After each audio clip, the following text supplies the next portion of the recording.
Bien, alors nous allons parler aujourd'hui d'autonomie en protéines.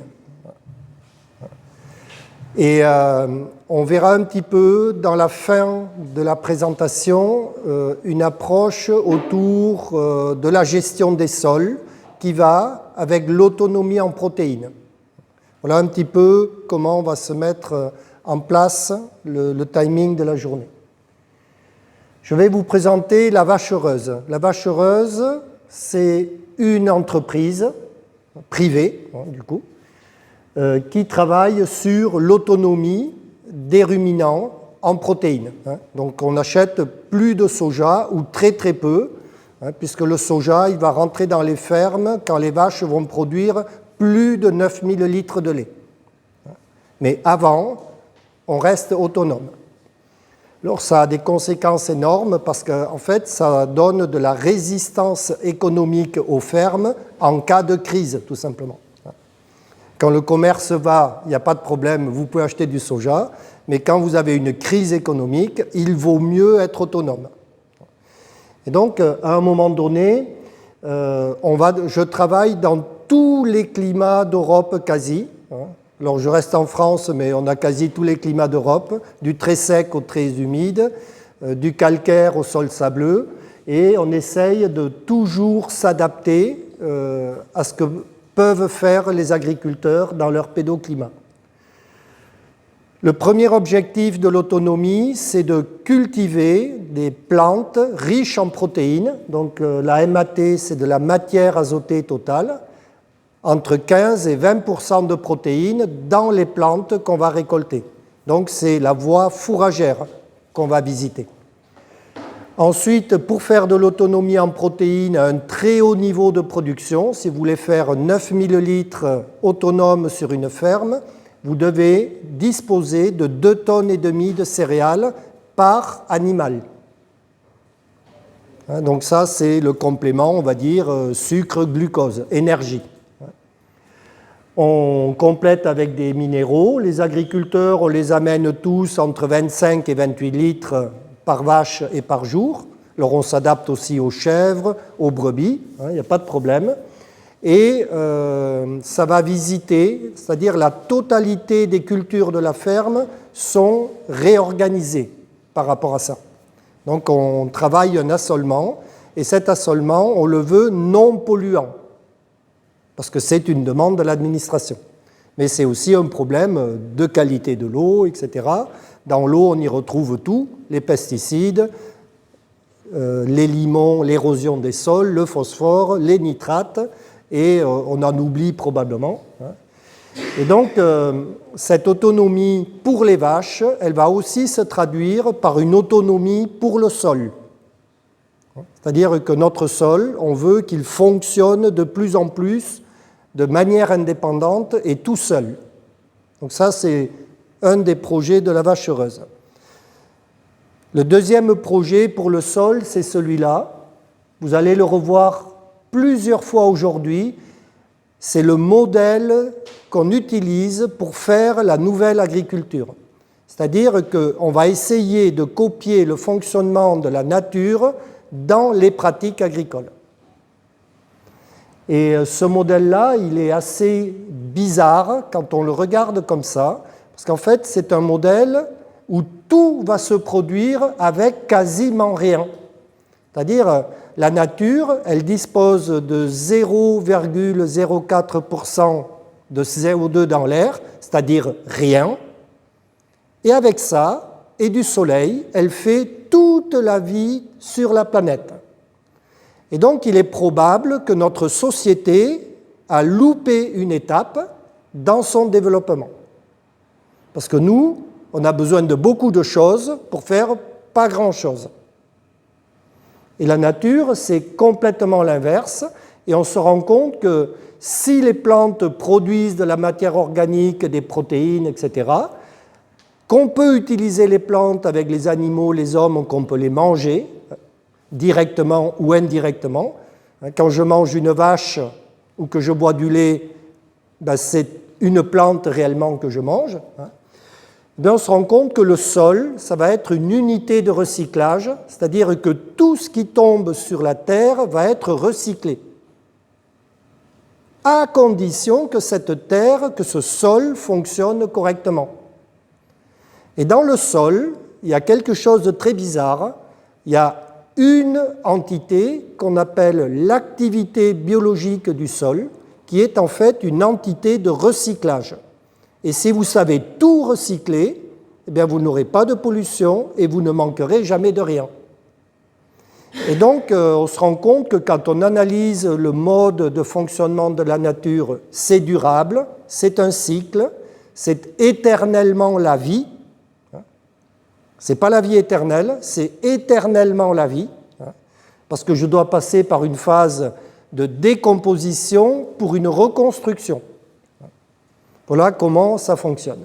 Donc on s'intéressera à ce sol et finalement, pour nous agriculteurs, on va essayer de nourrir 5 fois le système de production. Donc, ce qu'on a appris en 30 ans de développement agricole, c'est que de nourrir le sol, donc on a appelé ça la ration pour le sol, c'est important, ça donne l'environnement. Un sol qui digère de la paille, du bois, des racines, des feuilles mortes, etc., c'est un sol qui va développer son activité biologique et qui va protéger l'environnement. Vous n'aurez plus de fuite de nitrates, par exemple, dans ces sols-là. Donc la biologie du sol, vous devez la nourrir, et comme il y a des êtres vivants dans le sol qui s'appellent des vers de terre, par exemple, eh bien, les êtres vivants, ils sont comme vous et moi, ils doivent manger tous les jours, sans exception. Donc je pourrais poser une question. Qui donne tous les jours à manger à ces vers de terre? Qui a des vers de terre dans ses champs? Parce qu'on peut déjà démarrer là. Et là, ça craint du boudin, comme on pourrait dire en France. Vous dites, il est probable que tous vos champs travaillés n'ont pas d'activité biologique ou pas beaucoup. Et donc, premier travail, je vais nourrir le sol. C'est l'environnement à la clé. Deuxième travail, je vais nourrir mes animaux, parce que j'ai des vaches, des poules, des canards, des oies, des brebis, des chèvres, donc nourrir les animaux. Ensuite, je veux produire de l'énergie renouvelable, du biogaz, donc je dois nourrir un méthaniseur. Et puis, j'aimerais faire des biomatériaux, voilà. Donc, il faut que je trouve un système pour produire de la biomasse, du bois, du miscanthus, etc. C'est aussi un système que je dois nourrir. Et puis, il y aura des résidus dans les process industriels, notamment dans l'utilisation de la biomasse. On pourrait faire du cracking du végétal ou de la chimie verte. Et en fait, à un moment donné, je me rends compte que je vais être contraint à nourrir beaucoup de monde, beaucoup d'individus, beaucoup de choses, et que tout le monde mange quasi la même chose aussi. Une forêt, pour pousser, elle mange des branches et des feuilles mortes. Mes vaches, à la limite, elles mangeraient aussi des feuilles et des branches. Et là, vous dites, aïe, aïe, aïe, il va falloir produire du végétal. Et pour nourrir toutes ces plantes, tous ces individus du modèle, eh bien, il faut que le sol se couvre toute l'année à 100% du temps. Il est interdit d'avoir du sol nu pour la seule et simple raison qu'un sol nu, c'est un sol qui perd de l'énergie. OK ? Le soleil, c'est gratuit. Donc, si vous avez une plante qui pousse, vous allez avoir un gain d'énergie.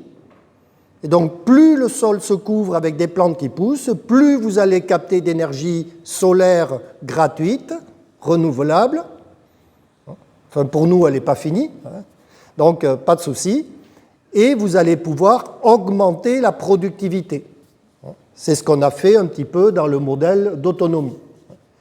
Donc, on développe de l'agroécologie Et dans le projet agroécologique, il y a 4 ans, on a décidé d'ouvrir un projet zéro pesticide pour 100 quintaux.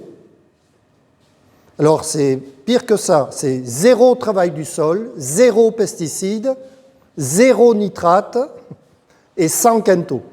C'est comme ça que je dois m'exprimer. Et en fait, on s'est rendu compte qu'il existe un modèle qui est capable de faire ça, que ça s'appelle une prairie temporaire multi-espèces très riche en légumineuses. Et donc le travail est très simple. Depuis 4 ans, j'édite une petite lettre qui s'appelle une Dream Team ABC, agriculture bio. Alors on a mis un petit tiret, un grand B, bio, tiret logique avec un grand L, de conservation des sols. Pourquoi? Parce qu'il s'agit de récupérer la logique de fonctionnement de la biologie pour s'émanciper de techniques agricoles qui nous ont détruit les sols et l'environnement. Donc, c'est un gros challenge. Donc, le premier module est prêt. Il couvre le sol, il n'a pas de pesticides, il produit beaucoup. Je suis à 80-90 quintaux de maïs. Et c'est le maïs qui a gagné la bataille et pas le blé. C'est très, très curieux. On a respecté un petit peu les principes de mélanger les plantes. Ça ne se passe pas trop mal. Et on a donné beaucoup d'autonomie à ce système-là. Et donc, on avance là-dessus. Si ça vous intéresse, vous pourriez vous abonner à cette lettre. Elle coûte 60 € par an. Il y en a une tous les 15 jours. Voilà.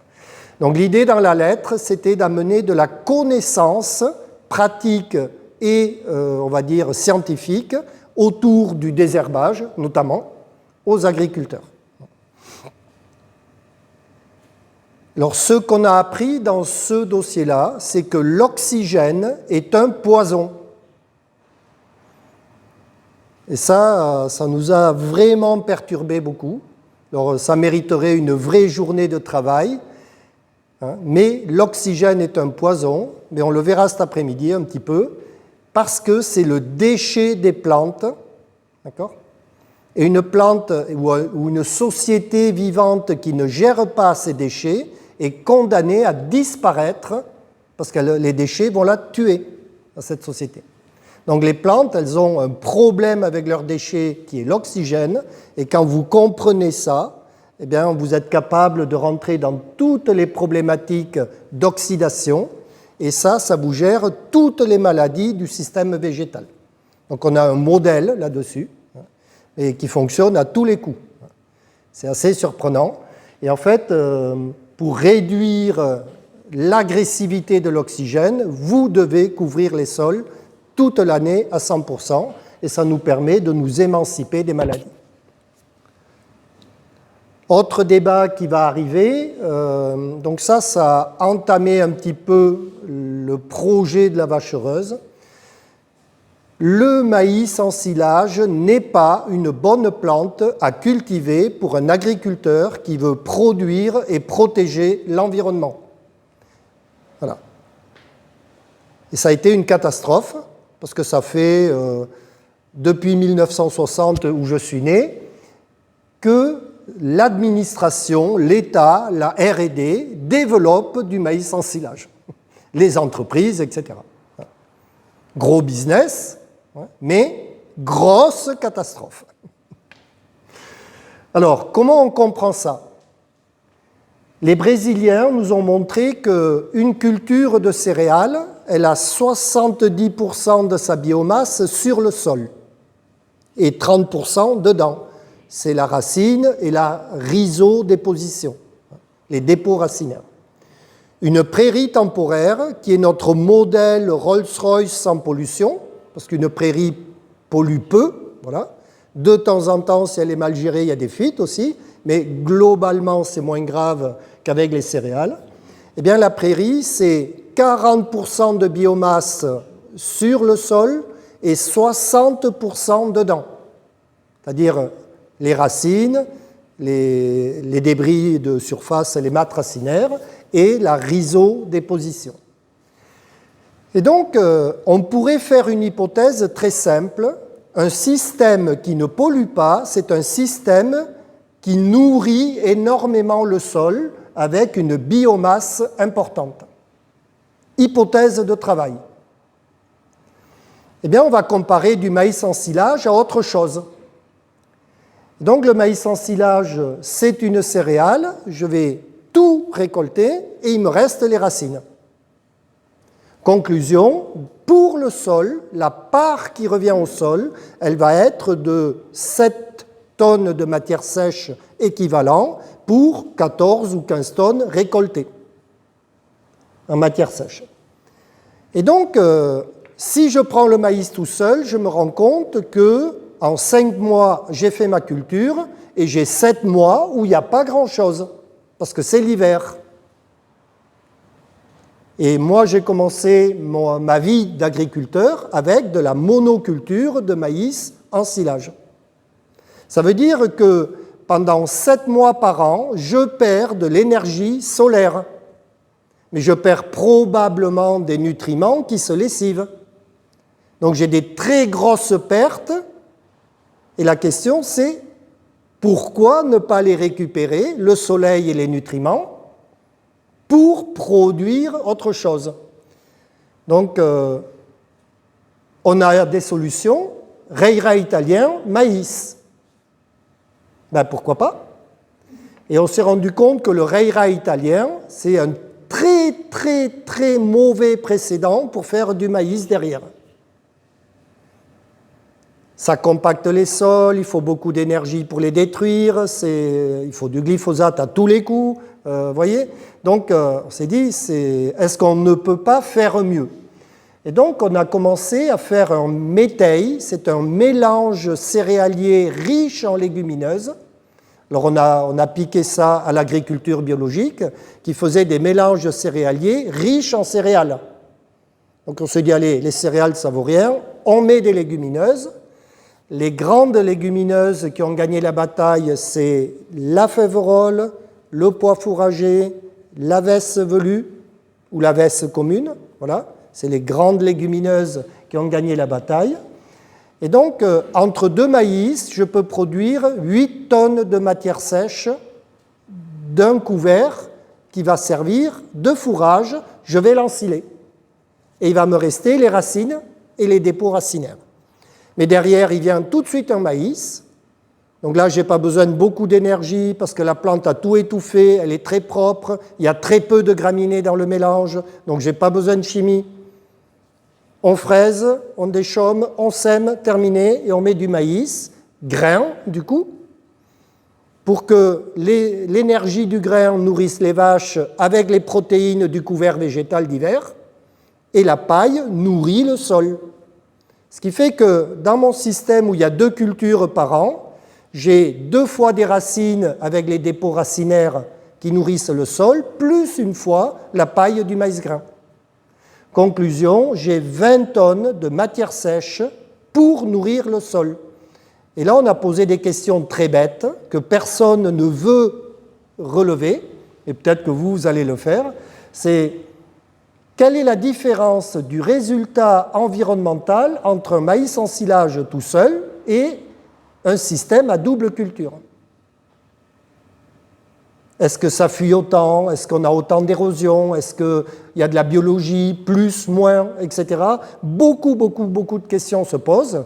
Alors nous, on ne se les pose plus. Pour moi, c'est évident, le deuxième système, il est beaucoup mieux que le premier. Il n'y a même pas de photo à faire.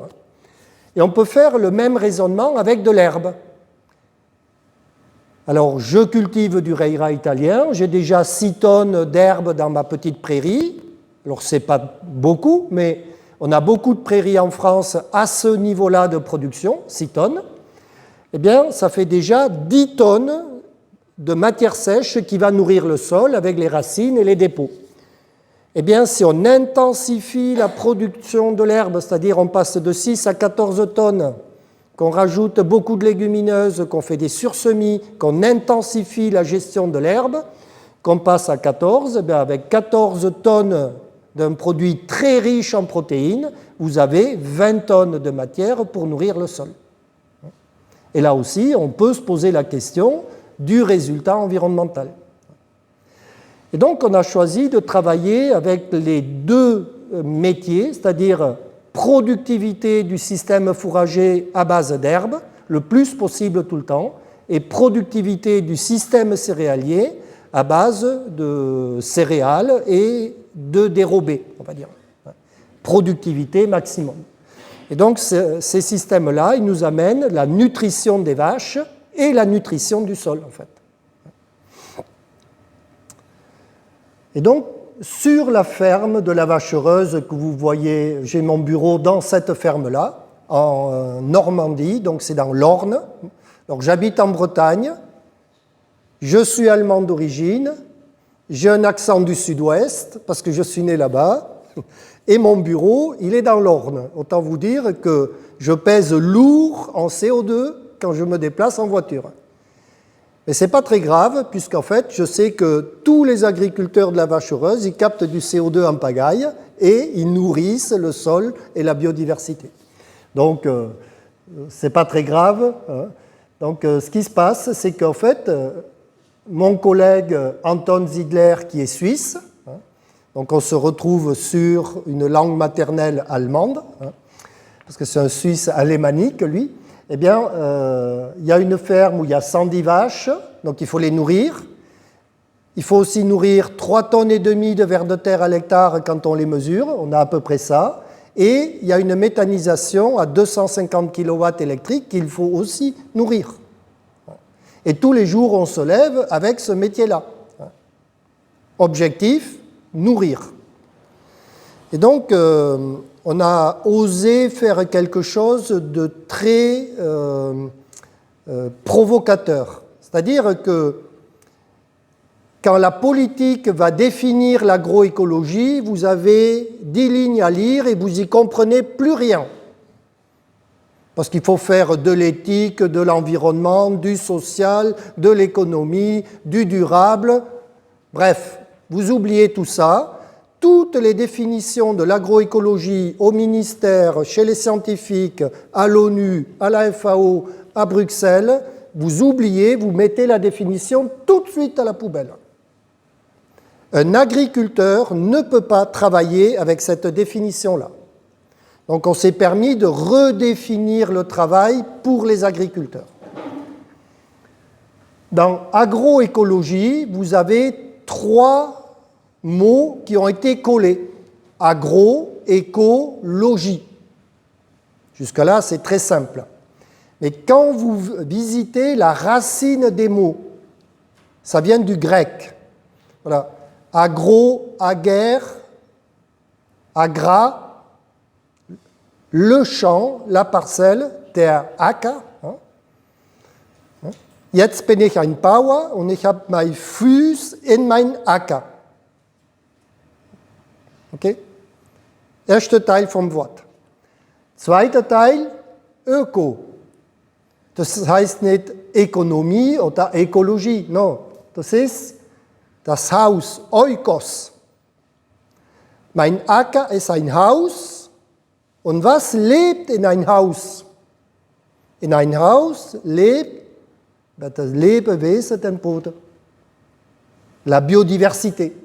Die Regenwürmer, die Pilze, die Bakterien, alles lebt in ein Haus. Und ein Haus muss in guter Ordnung sein, dass es halt gut läuft. Si je reprends en français, les êtres vivants, pour se développer, ont tous besoin d'une maison en bon état. Mais pire que ça, ils ont besoin du frigo plein en permanence. Et donc, je vais faire appel au logos, au logis du mot, écologie. Le logos, c'est la connaissance, c'est la science que je vais appliquer à ce champ qui est une maison qui fait pousser les plantes toutes seules. Et là, vous avez le paradoxe du paysan. Quand je travaille la terre, rien ne pousse. alors que quand je regarde la nature, tout pousse tout seul.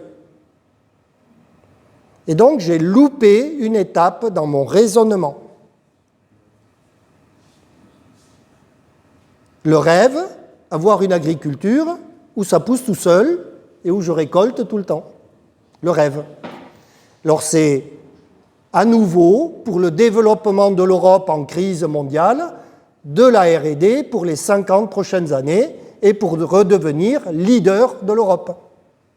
Parce que là, vous avez de la science naturelle à appliquer. Et avec ça, vous sauvez le monde entier. Donc on a redéfini l'agroécologie de façon à pouvoir travailler avec les agriculteurs. Et ça fonctionne très, très, très, très bien. Donc il est interdit de détruire la maison sol et il est obligatoire de lui donner à manger. Et la question, c'est que mange la maison sol ? Eh bien, la maison sol, elle ne mange pas de fumier, on le verra cet après-midi. Elle ne mange pas d'ammonitrate, ça sera le thème de cet après-midi. La maison sol, elle mange du bois, des feuilles, des racines et des sucres issus de la photosynthèse. Et là, on est surpris parce que ça nous a donné des choses très, très, très bizarres. Plus mon sol va digérer du carbone, c'est-à-dire des feuilles mortes et du bois, plus cette activité biologique est en mesure de produire beaucoup d'azote. En gros, c'est ce qu'on fera cet après-midi. Quand mon sol mange du carbone, il chie de l'azote. Littéralement, c'est comme ça que ça fonctionne. Et donc, c'est pas très, communicant de le faire comme ça, mais ça permet de comprendre simplement. Donc, on travaille sur l'agroécologie. Alors, première phase de mon autonomie, je vais m'intéresser à produire des fourrages verts riches en protéines pour les vaches. Alors, comment on s'y est pris ? Ma vache, elle produit de la protéine, mais elle en consomme tout le temps. Et pour trouver nos solutions, il a fallu battre le soja. C'est-à-dire que, qu'est-ce que c'est que le soja importé du Brésil ? Or, pour nous, c'est du tourteau, simple, on ne se pose pas la question. Mais pour un Brésilien, c'est sa deuxième culture. Donc autant dire que quand il a récolté du maïs à 100 quintaux, il fait une dérobée soja à 40 quintaux. Et des fois, il fait encore autre chose, il fait 3 cultures parfois. Donc, j'ai un concurrent qui m'envoie une partie de son soja sous forme de tourteau, mais qui est sa dérobée, sa deuxième culture. Et moi, je veux être concurrent, autonome par rapport au soja. Et donc, je regarde si je peux produire de la protéine avec des grains, du pois protéagineux, de la févrole. Que produit ma culture principale de pois protéagineux ? Parce que moi, j'ai du mal à faire 2 cultures avec ce genre de trucs par an. Eh bien, mon pois protéagineux, c'est une catastrophe technique et économique, tout simplement, mais c'est une catastrophe nutritionnelle pour l'agriculteur qui l'utilise. Ça produit 40 quintaux, à peine 840 kg de MAT à l'hectare, contre 1400 le soja que je dois battre. Autant vous dire que j'ai perdu à plate et couture avant de partir, puisque le soja, il fait mieux que moi avec mes 40 quintaux de pois, et c'est la deuxième culture de mon concurrent. Donc, il n'y a pas d'autonomie possible avec des graines de protéagineux. Ça, c'est poubelle. Et en France, depuis 50 ans, on fait des plans d'autonomie en protéines avec des protéagineux. La politique, elle a déversé des milliards là-dedans. Je dis, mais vous êtes fous. Il faut arrêter ça. On n'a pas besoin de ces milliards gaspillés pour faire quelque chose de nul. Alors on a continué l'enquête. J'ai une prairie maintenant à 6 tonnes. Eh bien, ma prairie, elle fait 720 kg de MAT pour 4800 UF, donc l'énergie. Eh ben, c'est presque pire que les pois, mais on est 2 fois moins bon que le soja. Donc l'herbe sans production, dehors. Ça n'a pas sa place chez un paysan. Alors maintenant, on s'est dit, on va aller voir une plante qui produit beaucoup de protéines, la luzerne, chic. Je sais produire de la luzerne. Bien, la luzerne, il faut quand même faire 10 tonnes récoltées tous les ans pour avoir 1800 kg de matière azotée et 7500 UF. Ça y est, j'arrive à battre le soja. Donc là, je suis encouragé à continuer le raisonnement. Et donc, on a fait quelque chose de très simple. La luzerne, comme elle pousse avril, mai, juin, juillet, août, septembre, eh bien, on a rajouté un mélange protéagineux d'hiver, octobre, novembre, décembre, janvier, février, mars, avril. Et donc, comme la luzerne est au repos en hiver, on lui sursème une nouvelle plante dedans à l'automne pour avoir une première coupe de la plante qui vient en sursemis, c'est-à-dire un métail, un mélange riche en protéines. Et là, vous pouvez faire 15 tonnes, il n'y a aucun problème, ça fonctionne. Plan de fumure rigoureux, il est obligé de fertiliser avec de l'organique 40 tonnes de fumier à l'hectare cette luzerne-là, parce qu'on exporte énormément de nutriments, c'est la culture la plus gourmande d'une ferme. Donc là, vous avez intérêt à avoir un plan de fumure sans nitrate pour ne pas les lessiver. Et puis on s'est rendu compte que les nitrates, elles tuent les légumineuses. Donc on n'a pas eu beaucoup de mal à enlever nos nitrates.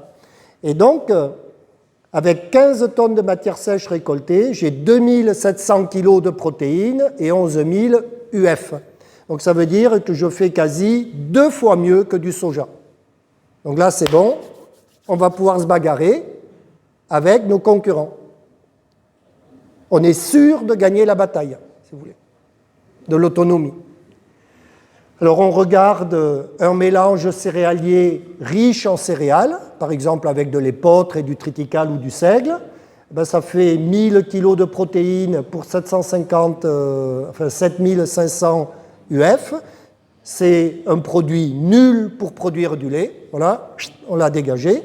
L'ensilage de maïs, il ne fait pas plus de protéines que la prairie à faible rendement, que Montréira par exemple. Il fait quand même beaucoup d'énergie.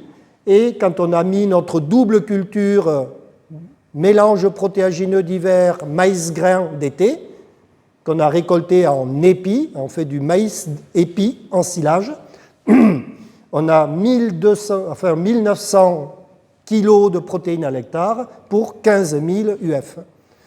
Et donc, avec les deux encadrés, vous pouvez produire beaucoup de lait et beaucoup d'autonomie en protéines. Et on se rend compte que c'est la productivité des systèmes fourragers qui va être à engager. Vive le rendement maximum du végétal. Et ça correspond à mon modèle. La nature, elle ne laisse pas le sol nu, elle le couvre et elle produit. Et elle produit beaucoup de végétaux, en fait.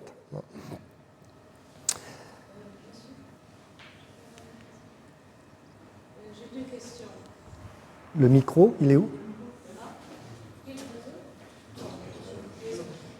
questions. La première, sur ce premier mélange, luzerne, TFA, c'est quoi? Je n'ai pas compris le TFA. Trèfle violet. Le point sur les 40 tonnes de fumier, ça ne nuit pas du tout à la luzerne quand elle est seule? Non.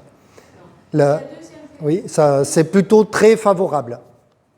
Donc, pour ce type de légumineuse, réduire la matière organique, point de vue directive nitrate, c'est pas bon.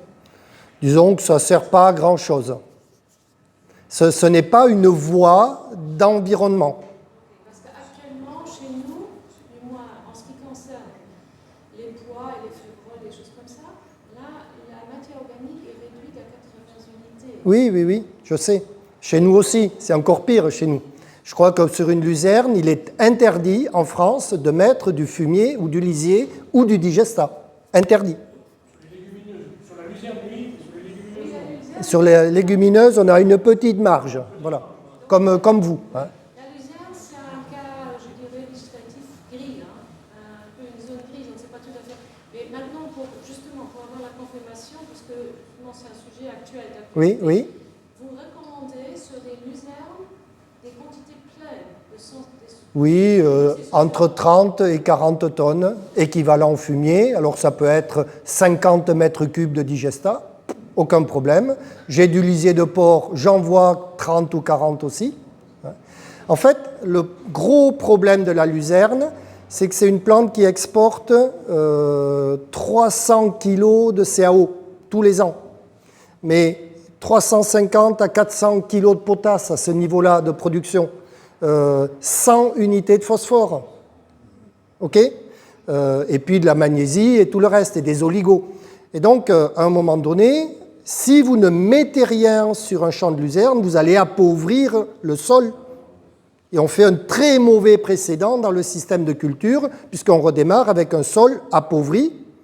Ensuite, on le travaille, on minéralise l'humus, donc on appauvrit une deuxième fois, et au bout de quelques années, après une luzerne, tous les agriculteurs bio qui n'ont pas fertilisé les luzernes et qui ont travaillé les sols pour faire des céréales, ils ont 1 an de production et la deuxième, c'est chute libre.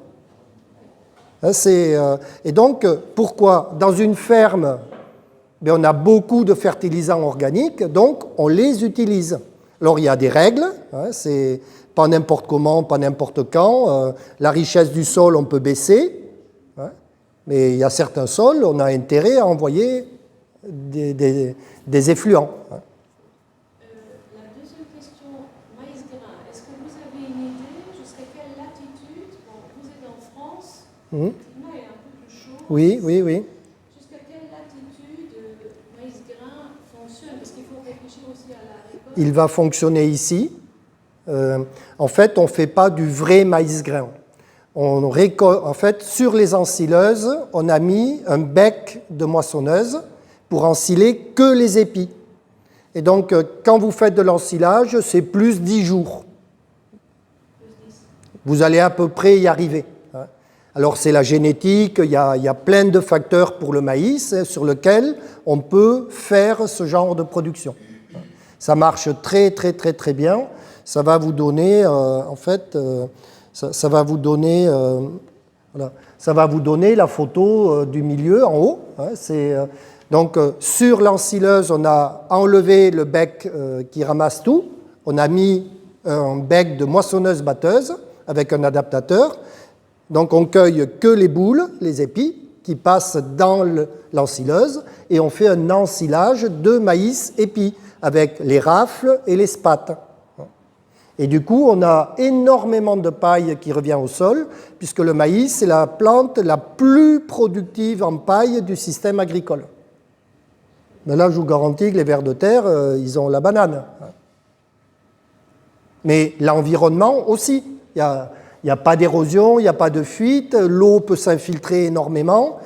Il y a de l'irrégularité sur le sol avec les cannes, donc vous ralentissez le risque de transfert, parce qu'il y a des obstacles. Donc, tant que l'eau n'est pas passée par-dessus les obstacles, elle va s'infiltrer. Pour vos deux cultures, on a besoin de combien de millimètres de pluie pendant l'été? Avec 100 mm, cette année, je fais du maïs avec 80 mm d'eau, et c'est des maïs qui vont sortir à 100 quintaux. En fait, l'eau n'est pas un problème. Le manque d'eau, c'est une erreur agricole, ou agronomique, ou scientifique. J'ai commencé mon travail de cet après-midi là-dessus. Une plante qui pousse, qu'est-ce qu'elle a besoin? Elle a besoin de soleil, de CO2 et d'eau. Photosynthèse. Et donc, elle utilise l'hydrogène de l'eau pour faire le sucre, le glucose. C'est 6 carbone, 12 hydrogène, 6 oxygène. Voilà. Donc ça, c'est l'équation de base. Et toi, tu cultives du maïs avec des nitrates, c'est-à-dire une forme d'azote avec de l'oxygène. Il y en a déjà assez dans le CO2, le gaz, d'accord? Et il y en a aussi dans l'eau, parce que quand la plante elle va démolir de l'eau pour faire son sucre, ben elle a largement assez d'oxygène, et donc toi, tu en rajoutes avec les nitrates. Donc elle va être embêtée avec trop d'oxygène, et il va lui manquer systématiquement de l'hydrogène, qui est le facteur limitant, parce qu'il en faut 12. Et donc maintenant, si tu as de l'azote d'origine biologique, c'est-à-dire un effluent par exemple, un digestat, mais dans la nodosité des légumineuses, cette forme d'azote, c'est soit de l'urine, NH2 double liaison, donc 2 azotes avec 4 hydrogènes, ou de l'ammonium, un azote avec 4 hydrogènes. Et donc, quand la plante va pomper une forme d'azote biologique qui est de l'ammonium, elle trouve 4 hydrogènes en même temps que de l'azote pour faire sa protéine. Conclusion, elle va alléger sa ressource en eau, puisqu'elle va trouver 4 hydrogènes pour mettre sur du glucose. Et donc, elle a besoin de moins d'eau que si elle est avec des nitrates. Et donc, plus vous avez dans le sol de l'urine, de l'urée et de l'ammonium, moins vous avez besoin d'eau. Et la littérature scientifique l'a validé. Je vous montrerai ça cet après-midi. Et donc, pour cultiver en pleine sécheresse, vous devez changer les formes d'azote pour nourrir les plantes. C'est obligatoire. Ce n'est pas compris, parce que l'alpha et l'oméga du développement agricole depuis 60 ans, c'est nitrate, nitrate, nitrate, nitrate. Or, c'est une fake technique, fake technologie. Nitrate, c'est sécheresse, manque d'eau, stress, maladie, phyto. Si vous voulez supprimer tout ça, vous devez supprimer les nitrates d'un système agricole. Or, je suis le seul à dire ça. Donc, c'est gros problème. Mais on peut le prouver. On a fait la bibliographie de l'azote. Il y a 20 000 pages à lire là-dessus qui ont été éditées par les scientifiques depuis les années 90-2000. Et ça bosse. Et on se rend compte que les plantes, elles savent gober des bactéries entières, donc elles mangent de la viande pour pousser. Voilà ce qu'on sait. Alors, il y en a qui veulent être véganes, ça va être compliqué. D'accord ? Mais les plantes, elles absorbent des morceaux de viande, des protéines, des acides aminés. Puis ensuite, elles savent absorber l'urine, l'urée. Elles savent absorber l'ammoniac, le gaz. Elles savent absorber l'ammonium.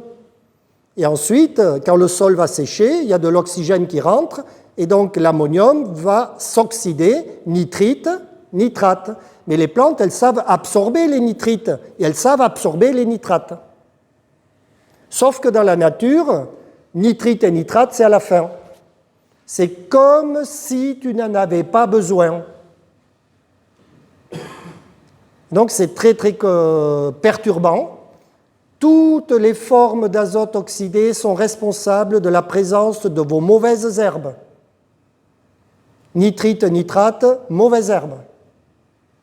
C'est terrible, quand on rentre là-dedans, au bout de quelques années, tu dis, mais, ah ben oui, ok, kénopode, etc., nitrate, nitrite, nitrate, nitrite, et donc tu peux trouver les mauvaises herbes grâce aux plantes fumures.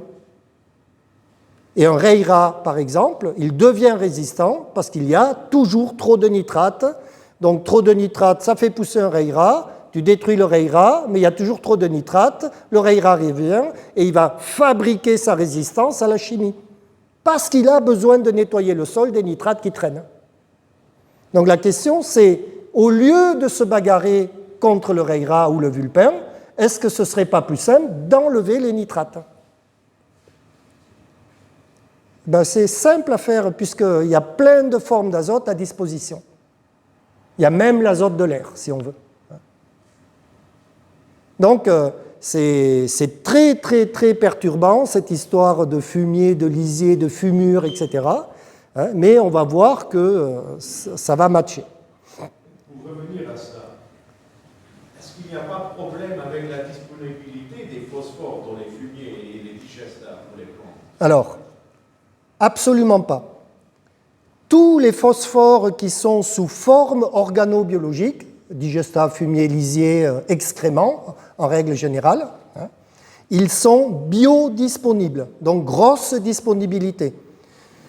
Un phosphore chimique issu de la pétrochimie, dans un sol calcaire, il est bloqué en 1 mois. Celui qui est sous forme de fumier, il reste disponible très longtemps. La grande difficulté d'un effluent, c'est la sécheresse. C'est-à-dire un effluent, pour qu'il soit vraiment valorisé par le sol et la biologie, il doit être positionné à l'automne avec du sol et du temps humide sous la pluie dans un sol vivant. Voilà, parce que c'est ça la condition. Si vous avez travaillé le sol et fait des saloperies partout, ça ne marche pas. Mais si je positionne par exemple mon digestat là-dessus après la récolte, il n'y a aucun problème, tout va être mis en forme par la biologie du sol. Ça sera recyclé. Et ce phosphore organique, il est disponible. C'est la fortune des paysans. Un éleveur, c'est un homme fortuné. Il ne connaît pas sa richesse, en fait. J'ai encore une question sur l'après-maïs. Pour cette photo-là, comment vous préconisez alors le semis de ce qui va suivre là? Donc là, on a des semoirs spécialisés semi-directs directement. Donc je sors du champ, je mets le semoir avec un semoir direct à disque. Parce qu'il y a c'est l'automne et il y a de la paille un peu, mais le maïs, il accepte ça. Je n'ai pas de semoir, comment je fais? Je prends mon épandeur en grès, je jette la graine dans la paille, comme ça, par-dessus, et ensuite je viens broyer la paille avec un broyeur, ce qui fait que les graines plus lourdes, elles tombent en premier, et la paille, elle vole par-dessus. Et donc, vous allez semer avec l'épandeur d'engrais et le broyeur. S'il fait sec, je roule. S'il pleut, j'ai rien à faire. Donc, en fait, avec rien, vous pouvez semer. Non, non, c'est très, très surprenant. Le maïs, c'est la plante qui nous a tout appris. On en a fait un monstre, et en fait, non... Quand on l'a remis à sa place, les bonnes technologies, maïs grain plutôt que maïs en silage, eh ben, tout devient facile à faire. Et vous êtes en septembre? Oui, il faut avoir fini le chantier le 15 octobre. Et ça pousse Ouais. ça va pousser jusqu'à... Ah ben votre mélange de légumineuses, en fait, on fait une févrole d'hiver, une vesse commune d'hiver. On met des trèfles très particuliers parce qu'on a un trèfle qui est très vaillant, un trèfle de Micheli, qui pousse très très bien, en hiver aussi, qui supporte les pieds dans l'eau. On n'a jamais vu ça. C'est un truc. Le sol est humide, c'est pas grave, trèfle de Micheli. Il supporte ça. Et en fait, il va s'installer tout doucement et il va pousser au printemps. Et si tu as la possibilité de le fertiliser à l'automne, c'est mieux. Parce qu'il a énormément de nourriture à biodégrader, il y a du carbone, tu envoies de l'azote, tu envoies des nutriments, c'est parfait pour la biologie. Alors il faudra tester les fuites, c'est-à-dire quels sont les niveaux jusqu'où on peut aller. Mais quand on fait nos balances globales d'azote, on est plutôt très très bon. Donc il n'y a pas de problème, ça pousse. Et donc mon travail ici, s'il fait très froid l'hiver, c'est de trouver la génétique adaptée à vos systèmes, à vos pédoclimats. Donc, on sait que, par exemple, le pois fourragé, il n'aime pas les pieds dans l'eau, il n'aime pas trop le froid. Donc, on met de la veste commune. Mais si vous avez moins 20, par exemple, il faut de la veste velue. Voilà, parce qu'elle résiste encore à moins 20. Et c'est pareil, l'avoine, ça gèle à moins 8, le triticale à moins 12 ou moins 15. Mais si vous gelez tous les ans, vous mettez du seigle, ça va à moins 20. Donc, en fait, vous n'êtes pas limité dans la génétique, globalement. Et donc on travaille ça avec les agriculteurs, c'est-à-dire c'est toujours le même principe, mais c'est toujours un autre projet. C'est ça mon travail en fait. On s'adapte chez l'agriculteur.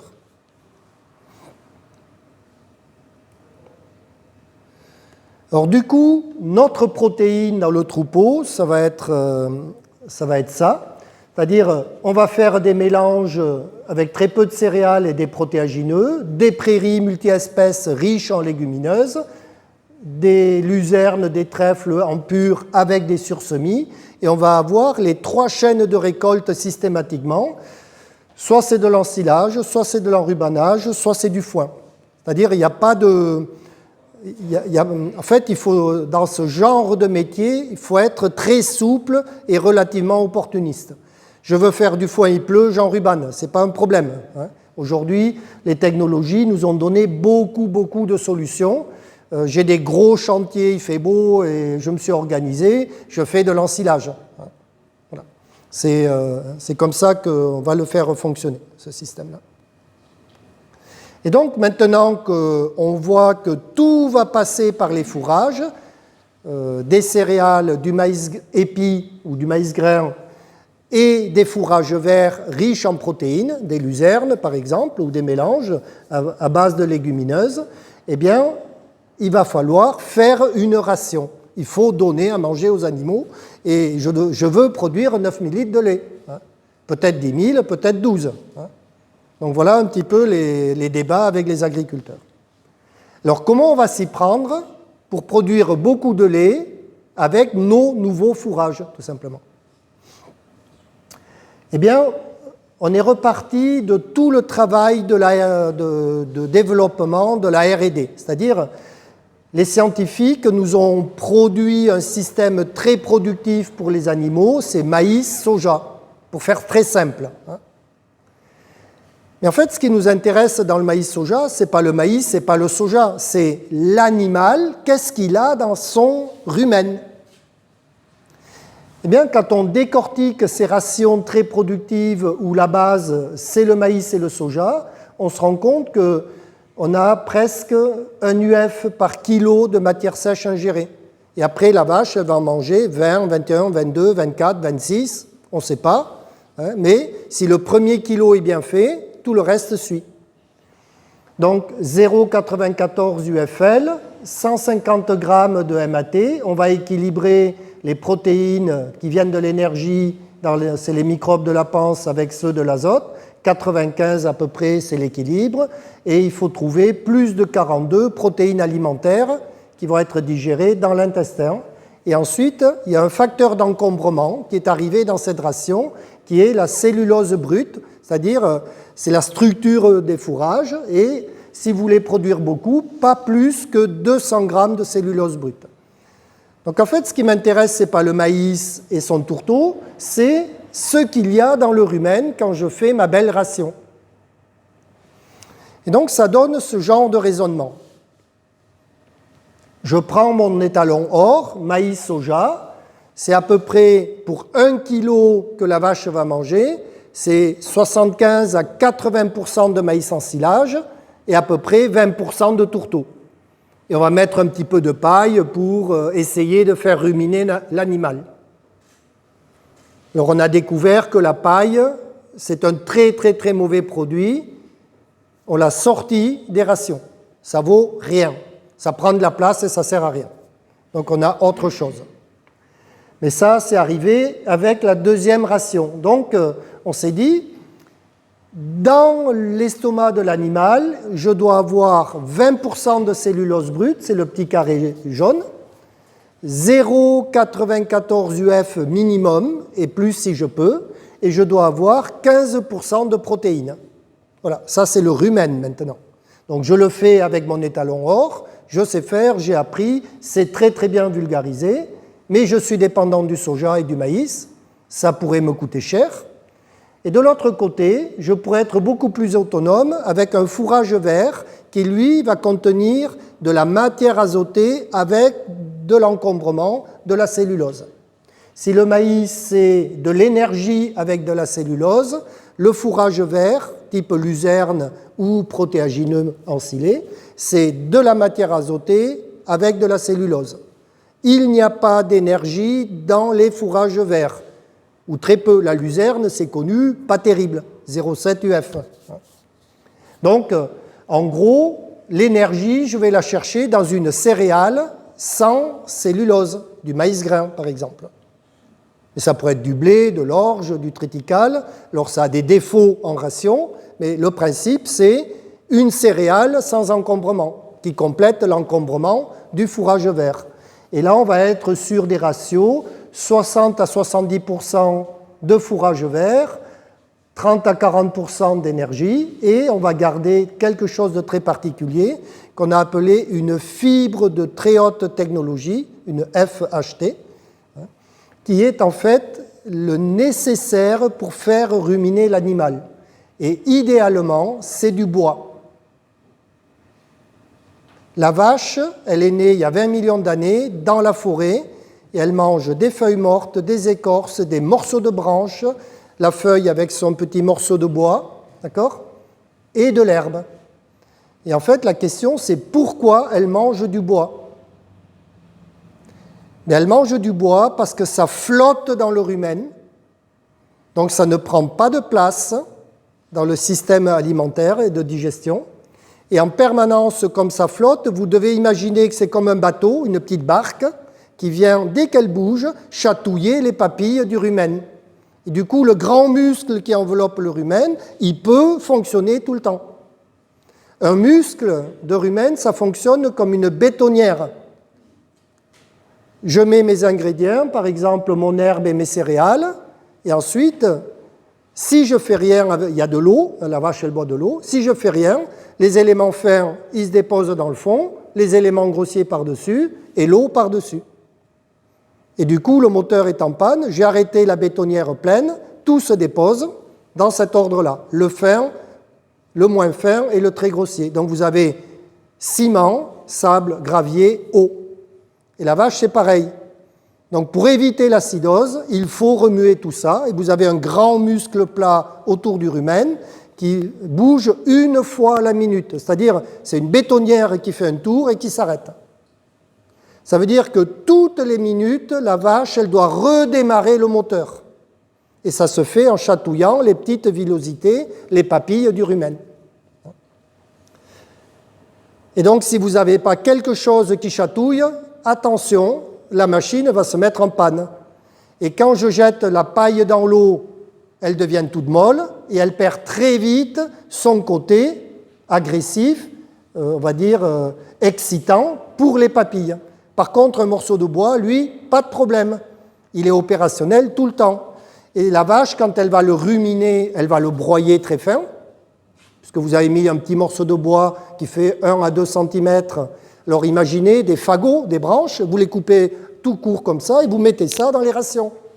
Zéro problème pour l'animal, hein. C'est même recommandé. Avec 100 grammes, je remplace 1 kg ou 2 de paille. Enfin, vous êtes mort de peur quand vous faites ça. Et cette fibre qui a été broyée par les dents dans la rumination, elle vient ralentir le transit dans le deuxième tube digestif.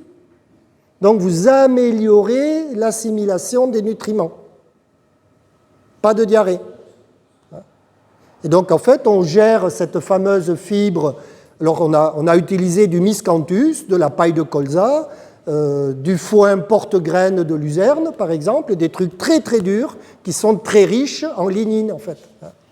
Et donc on sait que ça flotte. Et donc en fait, quand vous avez de la diarrhée sur une ration, vous mettez ça, la diarrhée continue, vous augmentez, et donc on va être entre 100 et 300 grammes de miscanthus, et dans les cas extrêmes, il y en a un demi-kilo. Mais ça prend zéro encombrement, puisque ça flotte.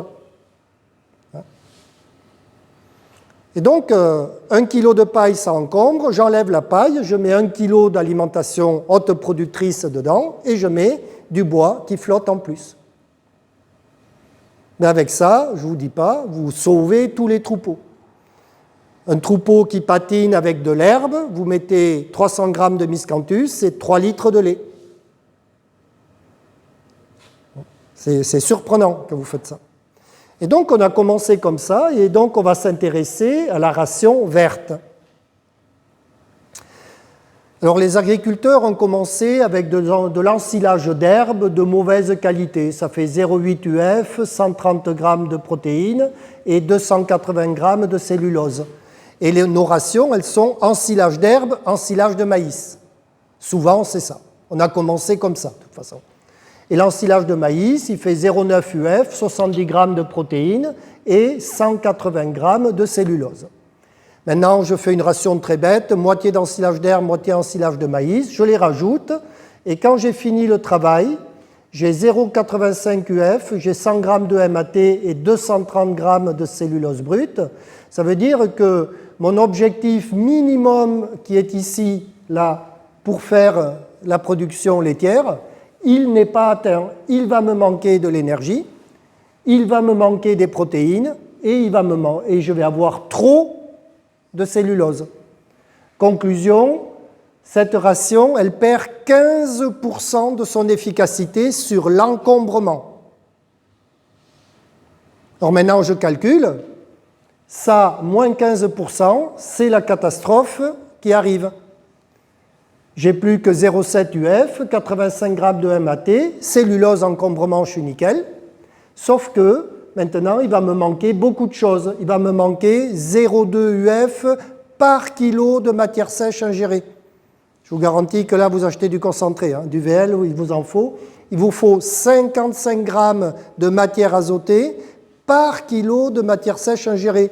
Imaginez, la vache, elle va manger 20 kilos de ça. Donc 20 par 55, ça fait 1000 et quelques.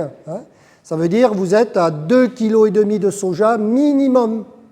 Et comme vous n'en avez pas assez pour attraper avec 2,5 kg ici, parce qu'il va vous falloir par 20 4 UF, ben vous mettez encore au moins 2 kg de VL18. Donc là, ça commence à douiller votre affaire. Et donc ce qu'on a appris en faisant ça, c'est que pour réussir une ration autonome, le premier critère d'une ration, ce n'est pas l'énergie, ce n'est pas la matière azotée, c'est l'encombrement. C'est-à-dire, si vous avez loupé la case encombrement, vous avez loupé votre ration. Alors, je vous l'ai remis là. Trop de cellulose tue l'autonomie. Donc, maintenant, l'agriculteur, il a deux solutions. Il a son ensilage d'herbe très moyen et il doit faire quelque chose. Soit il rachète des tourteaux et du VL, soit il enlève la paille du maïs, tout simplement, et il met un maïs grain à la place. Il enlève la cellulose, puisqu'il y en a trop. Si j'enlève la cellulose de l'herbe, ça s'appelle du soja, et je garde celle du maïs. Si j'enlève la cellulose du maïs, ça s'appelle du maïs grain, et je garde la cellulose de l'herbe. Et donc, du coup, si je mets du maïs grain, un mauvais ou très moyen ensilage avec du maïs grain à 1,2 UF, 115 de MAT ou 110 et 60 grammes de cellulose brute, ça vous fait cette ration-là si j'en mets la moitié dans mon bol alimentaire. Alors tout de suite, on va me dire « Ah, mais il y a trop de maïs, ça ne va pas, je vais avoir des acidoses. » Non, oubliez, c'est pour votre raisonnement. Il faut comprendre le raisonnement.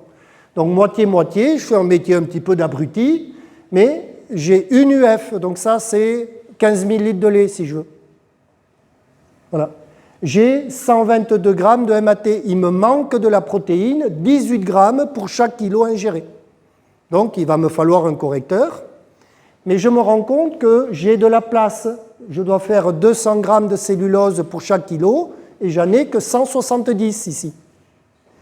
Donc je peux mettre, je suis à 85% de mon projet, donc je peux faire quelque chose. Qu'est-ce que je vais faire avant d'acheter un correcteur? Bien, je vais augmenter la quantité d'herbe, tout simplement. Et donc, mathématiquement, ça va me diminuer le maïs. Et donc, quand je finis le travail, ça va donner ça. Je mets 2 tiers d'herbe dans la ration, 1 tiers de maïs grain.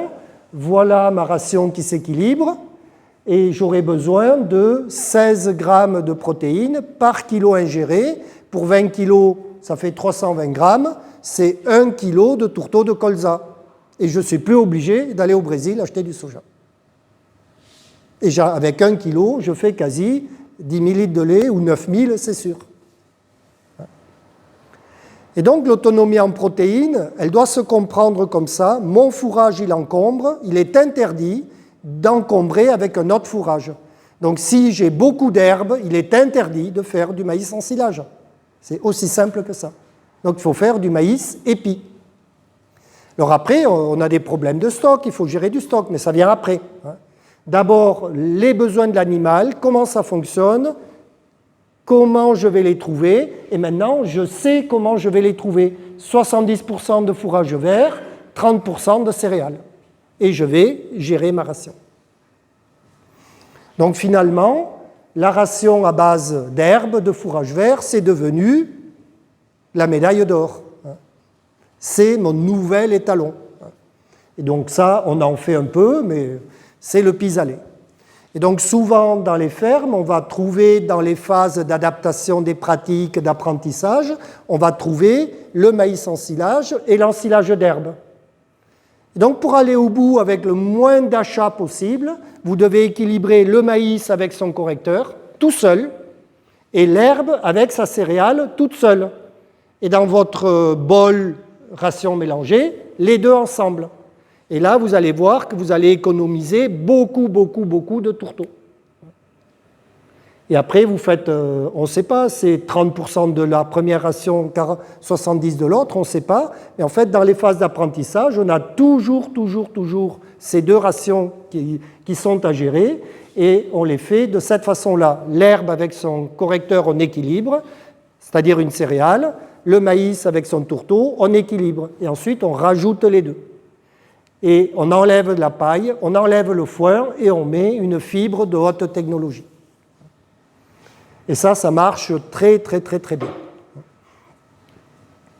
Alors les projets chez Anton à la Vachereuse, c'est d'avoir une ration la plus autonome possible à 40 litres. Alors il y a 2 robots, etc. Donc il joue à ça et moi je l'aide, parce que je n'ai pas le choix, puisque je ne décide pas sur la ferme. Mais voilà un petit peu ce qui permet de faire 40 litres de lait. On met 11 kg de matière sèche, d'un ensilage de métail et d'ensilage d'herbe. On met quasiment 5 kg de maïs broyé, du maïs grain. Alors comme il y a une méta, on a un séchoir. Donc on sèche notre maïs, là, parce qu'on est en France, du coup. Mais après tout, pourquoi pas. On va mettre 1,7 kg de céréales qui sont traitées avec, c'est le procédé Ali+, mais c'est en fait c'est de l'amidon tanné alluré, pour faire simple. Donc, alors il y a plein de procédés, vous avez Maxamon, Ali+, XL Grain, et en plus vous en avez en Belgique aussi. Enfin bref, c'est des technologies des années 70-80, ça, qui ont été libérées dans leurs brevets dans les années 2000. Et on a 1,8 kg, donc c'est un tourteau 70-30, 70% de soja, 30% de colza. On met 1 kg de mélasse pour coller les fourrages entre eux. On met pratiquement un demi-kilo de foin de luzerne. Et ensuite, il va y avoir 200 g de sel. Le sel, c'est la partie la plus importante de la ration parce que c'est anti-inflammatoire et ça améliore l'appétit. Donc, dans un troupeau, il faut minimum 140-150 grammes. Donc, si vous voulez aller encore plus haut, vous mettez du sel. On met un petit peu de matière grasse protégée parce qu'à 40 litres, on n'a plus beaucoup le choix des énergies. Donc là, on a une vraie réflexion là-dessus. Est-ce qu'on ne pourrait pas l'enlever? Alors, ça se fera avec des génétiques de maïs riches en matière grasse qui arrivent. Donc, les sélectionneurs travaillent. C'est plutôt une bonne nouvelle. Et on met beaucoup de minéraux, quasi 650 grammes, parce que tous nos fourrages sont quasi des conserves et c'est très pauvre en oligo-éléments. On s'est rendu compte de ça, il faut que les rations montent vraiment en oligo-éléments. C'est quasi 4 fois plus que ce qu'on fait d'habitude. Et après, pour les vaches qui donnent 60 litres, au robot, elles vont avoir 2,5 kg de VL en plus. C'est un petit peu un produit très particulier qui est un tourteau. Enfin, c'est un concentré fait avec des graines et des pailles de sainfoin. Pourquoi? Pour le tanin principalement, hein, le côté très antioxydant qu'on a besoin dans le rumen. Donc ça, c'est la ration. Voilà un petit peu comment on bouge ces rations, parce qu'on pourrait les corriger un tout petit peu, donc on la réadapte, un petit peu plus de maïs. Alors on a remis du maïs en silage dans celle-là, mais bon, c'est pour vous dire qu'on peut jouer. Et à la fin, voilà le bol alimentaire qui est consommé. C'est 42% de matière sèche, 0,95 UFL. On est à 155 grammes de MAT, donc 15,5 de protéines. Nos PDI sont à 96 grammes, donc ça c'est sur les nouvelles tables INRA. On est à peine à 24% d'amidon, donc on est bien pour l'acidose. On a eu un taux moyen de 2,5 de matière grasse, et pour chaque, ça c'est 1 kg qui est ingéré. Et donc maintenant que la vache elle a ça devant le nez, elle peut en manger comme elle veut. On a des vaches qui mangent 27-28 kg de ça, et d'autres qui vont en manger que 20 ou 21. Tout dépend si elles ont un veau ou pas, fraîche vélée ou fin de lactation, etc. C'est-à-dire le rumen, à un moment donné, il a un petit peu moins de place parce qu'il y a un veau qui arrive. Donc on équilibre à l'auge pour que les vaches puissent en manger comme elles veulent. On n'a plus des rations déséquilibrées comme autrefois. On dit on déséquilibre la ration à l'auge pour qu'elles aillent manger le soja au robot. Ça c'est terminé, ça ne marche pas bien si vous voulez produire beaucoup de lait. Et donc aujourd'hui, ça faisait ce genre de résultats, ces rations-là, 40 litres de lait, 160 jours de lactation moyen, parce que si vous augmentez les jours de lactation, vous perdez en moyenne laitière dans les robots. Donc il y a une vraie gestion des vélages en permanence, en gros. TB 41 grammes, TP 35,5. On a très peu d'urée dans le lait. Et on cherche à en avoir autour de 200 grammes. Donc c'est le seuil. Quand vous avez 300 mg d'urée dans du lait, vous avez un gaspillage de protéines. Donc c'est quand même dommage. Et on est presque à 3 traites par jour pour faire ce genre de choses. Et quand on va à l'économie de ces rations-là, donc vous l'avez là, la diapositive, ça donne 40 litres de lait. La moyenne consommée totale avec ce qui peut passer encore avec le robot, etc., c'est 26 kg de matière sèche ingérée. Ça coûte 6,20 € par jour, par vache. Donc vous avez intérêt à sortir du lait à ce prix-là. Donc en gros, la marge par animal et par jour, c'est pas loin de 12 €. Marge sur coût alimentaire, j'entends. Donc on fait la même chose avec des rations très herbagères.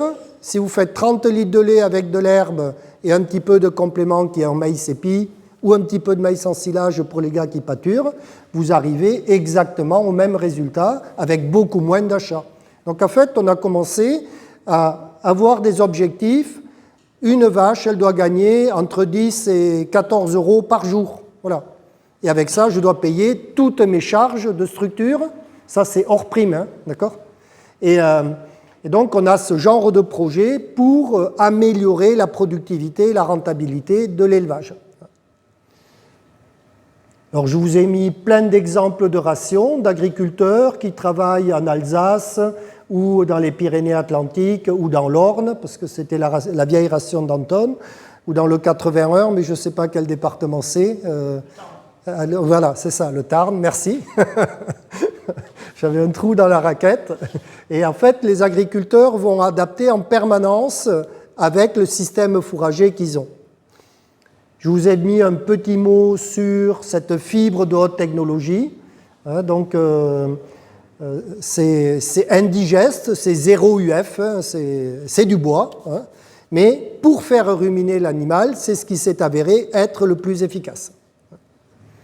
Donc, on est à 300 grammes souvent par vache et par jour. Et donc, ce qui nous est arrivé, c'est que quand on a fini ce raisonnement-là, en fait, l'autonomie, ça passera par les fourrages, Voilà. Alors le maïs épi, c'est aussi un fourrage. Hein. Je ne vois pas pourquoi on le compterait en concentré dans certains cahiers des charges, puisque entre un maïs épi ou un maïs en silage, il n'y a pas beaucoup d'écart. L'écart qu'il y a, c'est que je nourris le sol. Et puis la protéine, elle se fait avec des légumineuses, donc il y a de la fibre et de la protéine, et quand j'ai fini mon raisonnement, j'en ai assez pour la vache et j'en ai encore pour le sol, en fait. J'ai une question juste pour revenir sur le métaïl. Là, on parle beaucoup de métaïl d'hiver. Oui.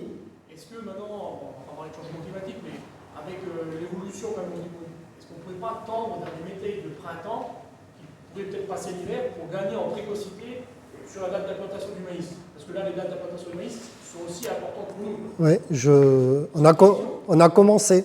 Et la réponse est très, très, très intéressante. Parce que là, tu dois encore augmenter en productivité, tu dois dépasser les 8 tonnes. Ouais. En fait, aujourd'hui, on a une espèce de Rolls-Royce qui est, je crois, celle-là. Toi, c'était la suite. Alors, j'ai sauté quelques diapositives, mais c'est la suite. En fait, maintenant, on va semer un trèfle violet, et souvent avec un petit peu de couvert végétal. C'est-à-dire, après, on essaye de le faire après la moisson, le mieux possible. Trèfle violet avec un nigère ou une plante comme ça, ou ça pourrait être du sarrasin. De façon à ce que la plante de couvert d'été, elle protège un peu mon petit trèfle, qui est sensible au soleil notamment. Donc le trèfle violet, c'est une excellente génétique pour apprendre des choses nouvelles. Alors, on sème ça maintenant, et dans un mois, on va venir semer de la févrole, du triticale, mais il vaut mieux semer de l'avoine, ça marche mieux.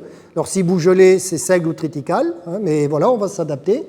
Et on va venir, après un mois d'implantation, quand on est à peu près sûr que tout est là, dans les plantes vivantes, on sème directement notre mélange. Donc de 50 à 120 kg de févrole d'hiver. Mais on a mis jusqu'à 60 kg de vesse velue, parce qu'elle est très tardive en fait. Un protéagineux ne perd pas de protéines au fur et à mesure qu'il pousse. Pourquoi? Parce que ça, ce sont des protéagineux indéterminés. C'est-à-dire c'est le soleil qui va les tuer vers le 1er ou le 15 juin. Et on s'est rendu compte que ça attrapait des maladies. Donc on a commencé à mettre des fongicides là-dedans. Alors je ne te dis pas les éleveurs, quoi, ils avaient les oreilles comme ça. Pas de fongicides, parce que pas de produits de phyto dans ces fourrages. Donc aujourd'hui, on a appris grâce à ça à enlever tous les fongicides et ça se remplace par des microalgues avec des oligo-éléments pour faire en fait la santé du végétal. Donc ça, c'est acquis. Aujourd'hui, je le fais en routine. Je ne sais pas combien de milliers d'hectares, mais peu importe. C'est le conseil. Donc, je sème ça assez tôt. Ça pourrait être malade à l'automne et au printemps. Donc, on protège 2 fois. S'il fait très beau à l'automne, on protège à l'automne. Avec des oligos et des microalgues, ça marche très bien. Des acides aminés, par exemple. Et au printemps, pour aller très loin, il faudrait qu'au mois d'avril, on protège une 2e fois. Parce que là, tu peux te permettre, la plante, elle va résister jusqu'au moment où le soleil la tue. Alors, le poids fourragé, c'est pas utile. Si tu mets 30 kg de veste, il y en a largement assez. Hein, mais je donne les fourchettes parce qu'on ne sait jamais. Hein. Ensuite, on a toujours ce fameux trèfle de Micheli qui vient, parce qu'il est très, très, très puissant sur la phase hiver. Et le trèfle violet, on sème à peu près une 15aine de kilos. Hein. Mais il a déjà été semé souvent. Et après, qu'est-ce qu'on fait? On laisse pousser ça jusque fin mai, début juin. Là. Et du coup, on fait une coupe directe à l'ensileuse sur un produit qui fait 30% de MAT et qui fait 14-15 de protéines. Et ça fait 15 tonnes de matière sèche avec un trèfle violet qui repousse derrière, que tu n'as plus à semer et qui te fait, s'il n'y a pas de sécheresse, il va refaire 1 ou 2 récoltes. S'il y a une sécheresse, il attend. Et là, pour les sauver en pleine sécheresse, ces plantes-là, il faut leur donner à nouveau des oligo-éléments. On pulvérise des oligo-éléments après la récolte. Et donc, ça te fait un trait violet qui se met comme ça et qui attend s'il fait sec, mais il va faire une fleur, ça va nourrir les abeilles, tous les pollinisateurs, et il attend. Et dès que la pluie revient, ben on fait une coupe à l'automne. Là, actuellement, on est prêt à récolter des trèfles violets à nouveau. Parce que la pluie est arrivée assez tôt, à la fin de l'été. Donc, c'est des systèmes qui sont très, très, très productifs. On les envoie à 15 tonnes de matière sèche, voire 20. Alors là, après, pédoclimat quand même. Hein. Mais ça marche bien. Et ça, tu peux aussi mettre cela avant ton maïs. Tu vas planter derrière. Alors, tu peux avoir le maïs, mais pour le maïs, on a d'autres stratégies. En fait, on a celle-là. Pour le maïs, il faut récolter plus tôt, donc les volumes sont diminués. Donc, on a une interculture très précoce qui doit être sortie, fin avril, quoi. Hein. Voilà. Donc là, c'est le seigle ou le triticale qui ont gagné la bataille. On en met jusqu'à 100 kg, mais c'est trop. 60, 70, c'est pas mal. Et la veste, comme elle s'exprime très tard, on ne la met plus et on met plus de trèfle annuel. Et ça vous fait entre 5 et 6 tonnes dans la phase hiver, début du printemps. Et derrière, tout de suite un maïs. Alors on a une autre formule qui va un petit peu plus tard, qui va jusqu'au 15 mai, parce que sur toute la façade océanique en France, je peux récolter plus tard, j'ai encore de l'eau. Ce n'est pas toujours le cas partout, mais on y arrive. Et donc on remet de la févrole, on remet des pois et de la vesse, on remet un autre trèfle qui est plus tardif que le premier Micheli, un trèfle de Squarezome. Et moi j'aime bien l'avoine parce que c'est très tard à épier. Donc on améliore la qualité et ça nous fait les 7-8 tonnes, globalement. Donc aujourd'hui, on est avec ces deux formules. Je suis sur la façade océanique où j'irrigue, je vais là parce que j'ai plus de production. J'ai pas d'eau, je vais là. Voilà, et je sème le maïs plus tôt. Et l'itinéraire technique du maïs a été changé. C'est-à-dire, on ne met plus d'engrais starter type 1846, terminé. Sauf s'il y a vraiment besoin de phosphore. Mais en fait, pas tant que ça. On a remplacé les engrais starter par des micro-granulés de lombricompost. J'en ai dans la voiture, je vous les montrerai cet après-midi. Pourquoi ? Parce qu'en fait, on faisait une hypothèse très simple. Comment poussent les plantes dans la nature ? Réponse, elles poussent toutes seules. Elles se nourrissent de quoi ? On ne sait pas trop quel est le bon engrais de la nature. Donc on fait une hypothèse très très simple.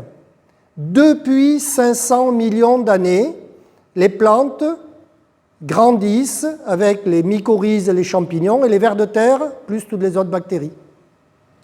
Et donc s'il y a quelque chose qu'elles connaissent parfaitement bien, ce sont les excréments des vers de terre. Et donc, qu'est-ce qu'il y a dans un excrément de vers de terre ? Il n'y a absolument pas d'urée, c'est du phosphore assimilable, de la potasse assimilable, de la magnésie assimilable, des oligo-éléments. Mais à la limite, on s'en fout, on s'en moque de ça, ce n'est pas très grave. Ce qui est le plus important de tout, dans l'excrément des vers de terre, il y a le microbiote du ver.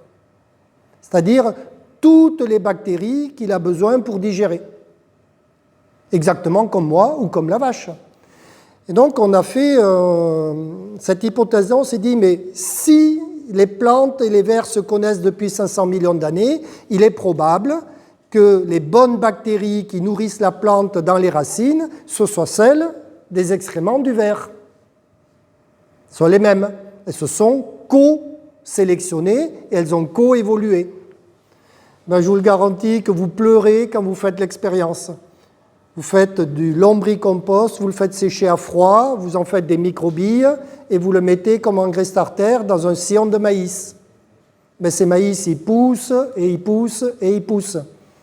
Et là, tu dis, ah, j'avais pas tout compris, c'est pas le phosphore que j'ai besoin, c'est du microbiote racinaire qui permet d'aller chercher tout le reste dans le sol. Et quand vous mettez ces bactéries au contact de la racine, les racines se développent beaucoup, beaucoup plus. Donc vous avez accès à beaucoup plus de nutriments. Donc c'est bluffant, ça nous fait une parade sécheresse déjà. Et l'autre nutriment qu'on a mis au semis, ce sont des acides aminés, parce que c'est non lessivable, et toutes ces racines, elles adorent les acides aminés. C'est la première forme d'azote qu'elles récupèrent quasi. C'est peu d'énergie, pas d'eau pour faire grandir les plantes. Je vous montrerai ça cet après-midi. Et à un moment donné, tu dis, bon allez, c'est bon, on va pouvoir y aller, on va attaquer la sécheresse avec la plante la plus performante du monde pour résister au sec, le maïs. Parce qu'il a été sélectionné au Mexique et ailleurs, dans des endroits où il peut faire très sec. Donc le maïs, ça reste une espèce de Rolls-Royce agronomique imbattable. Alors après, on a commencé plein d'expériences, mais globalement, ça marche bien en récolte rapide avant un maïs. Je suis sec, je récolte plus tôt, j'ai un autre mélange, j'ai de l'eau, j'y vais. Mais pour faire du maïs, avec 50 mm de pluie, vous avez largement assez pour faire du maïs. Vous oubliez l'irrigation, vous oubliez tout ça, c'est faux. J'ai encore une question sur votre mélange précédent. Oui. C'est fait pour combien d'années? Après maïs, donc on installe ça en automne, Oui. et ensuite on récolte pendant toute l'année suivante. Oui, oui. Et qu'est-ce qui est l'année d'après? Ça Ben, reste ou il faut... Le trèfle violet, il peut, selon la génétique, il va vivre entre 2 et 3 ans. Donc on peut garder ce système-là 3 ans. Donc je récolte mon métail à 10, 12, 15 tonnes, je m'entraîne à faire quelque chose de bien. Mon trèfle violet repousse, je le récolte aussi. Et à l'automne, je ressème le même mélange directement dans le trèfle violet vivant. Et je refais un tour. Donc là, je fais 2 tours, 0 pesticides, grosse production. Mais fertilisation, par contre. Voilà. Donc ça marche bien et on tient globalement 3 ans, parce que la 3e année, le trèfle violet se perd et on ressème le même mélange. Alors on a 2 solutions. Soit on le détruit, on laisse au sol pour le maïs, soit on le récolte et on détruit, on met le maïs. La 3e ou 4e année, ça dépend des agriculteurs. Donc en gros, le système, il tient 2 ans sûrs comme ça, ensuite un maïs et ensuite une céréale. Et après la céréale, je recommence là-dessus. Donc ça, c'est la maquette qui nous a permis de faire du maïs 0 phyto, d'accord, et d'enlever tous les phytos sans travail du sol en fait. Puisqu'avec une simple fraise, d'échômage superficiel, le trèfle violet meurt, alors que la luzerne repousse. Parce qu'on a commencé avec la luzerne et ça a été tout faux, tout faux. On n'a jamais réussi avec la luzerne. Et le trèfle violet, lui, il a été très gentil avec nous. Donc on fraise, on sème, on bine, on peut faire un maïs à 100 quintaux, 0 phyto. Et donc on a commencé, maintenant on essaye avec du blé. C'est-à-dire on va remplacer ce mélange-là avec du blé et le trèfle violet au pied. Donc ça marche. Donc on est à régler les curseurs fertilisation un peu. Donc on se rend compte en fait que l'éleveur, il va apporter les solutions de haute productivité sans phyto à la société. Et nous, on a une société qui tous les jours râle sur les éleveurs parce que c'est des pollueurs. La viande, ça pollue, etc., etc., c'est une catastrophe. Et donc, en fait, on se rend compte qu'il y a simplement un petit peu des erreurs de raisonnement un petit peu partout. Alors, je vous ai mis aussi toutes les céréales qu'on peut utiliser. L'épeautre, je ne l'utilise pas trop, mais vous l'avez, donc ça a peut-être un vrai coup à jouer là-dedans. Toutes les légumineuses un petit peu qu'on utilise, donc les protéagineux. Un protéagineux, il fait comme ça. Il pousse une feuille, une fleur, une graine, et il continue jusqu'à ce que le soleil le tue. Donc en fait, un protéagineux ne perd jamais sa richesse en matière azotée, mais on va dire MAT fourragère, ok ? Parce qu'on pourrait perdre le grain. Donc globalement, c'est des fourrages, et puis on a des trèfles qui marchent bien. Alors, pour moi, les 2 plus intéressants, c'est le trèfle violet, le trèfle de Micheli, et le trèfle blanc, lui, c'est les prairies réellement. Ou alors, on fait des trèfles blancs plantes compagnes. C'est-à-dire on fait des colzas, trèfle blanc, ensuite un blé, et en fait derrière on fait en semi-direct de la monoculture de blé dans le trèfle blanc. Donc ça c'est ce qui demande le moins de phyto au monde. Parce que le trèfle blanc c'est un antigraminé très efficace. Vous avez du Reira, mettez du trèfle, vous allez voir, le Reira il va râler. Donc en fait le trèfle blanc c'est la prairie, c'est la monoculture. En fait c'est pas de la monoculture, c'est des cultures mélangées avec du trèfle blanc on va dire. Donc ça demande d'autres réflexions en technologie. Et du coup le dernier travail qu'on fait, quand nos prairies sont un petit peu fatiguées, que on aimerait qu'elles durent 1 an ou 2 de plus, parce que ça coûte toujours cher de les renouveler. En fait, ce qu'on fait, on prend nos protéagineux avec un petit peu de céréales, on les sème directement dedans. Si vous avez un semoir type Hutchinson, vous devez rouler derrière, parce que ça vous laisse trop d'aération autour de la graine. Et globalement, ça vous fait un temps de repos très long à la prairie pour pouvoir récolter derrière. Donc ça vous restaure la prairie après la fauche, réellement. Donc ça, c'est très, très, très efficace pour redonner une deuxième vie à la prairie. Alors après, j'ai quelques photos. Donc dans les Landes, dans l'Orne, dans la Marne, dans le Morbihan, dans la Haute-Marne, en fait, les agriculteurs, on va essayer de s'adapter au pédoclimat tout le temps. Voilà ce que ça peut faire. Ici, on est dans le Lot, chez un agriculteur. Donc il fait chaud, donc on travaille sur la capitalisation de la protéine parce qu'on sait qu'on a la sécheresse derrière. Donc là, c'est la veste et le poids qui ont été utilisés. Voilà. On a enlevé nos conditionneuses des chantiers parce que nos conditionneuses, elles explosent avec la quantité de fourrage qui rentre dedans. Donc on est revenu à la faucheuse à plat toute bête. Donc ça, il faut se méfier. La quantité de conditionneuses en panne, c'est beaucoup. En fait, on explose les boîtiers, ils chauffent. Donc en gros, c'est faucheuse devant et à côté, des fois des deux côtés, quand il y a des très gros chantiers. Et c'est toujours une faucheuse à plat, suivie d'un fanage en verre et d'un endainage le lendemain, pour que la machine puisse récolter.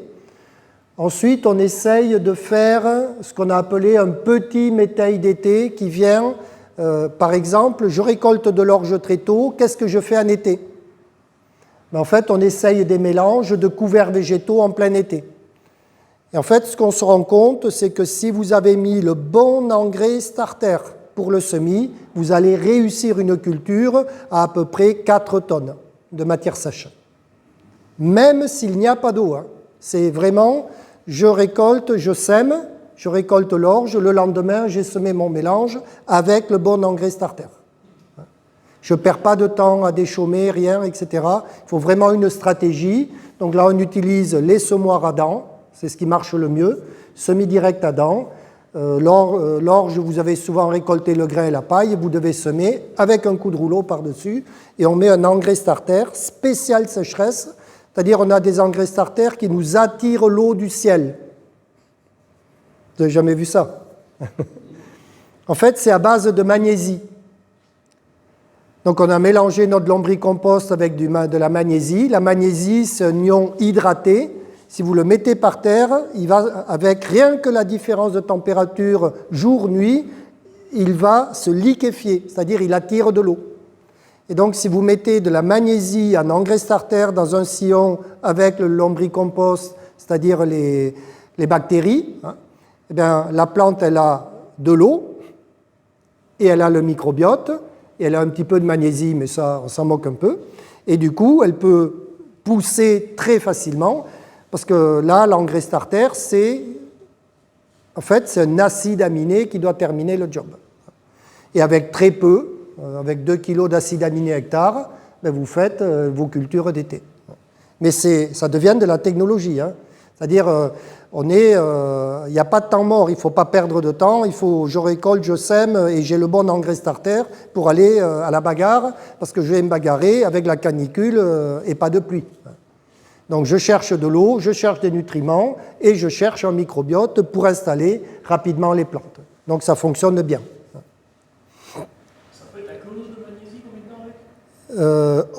souvent, en fait, on a commencé avec de l'epsotope, qui est un sulfate de magnésie. Mais ça, c'est le vrai galère.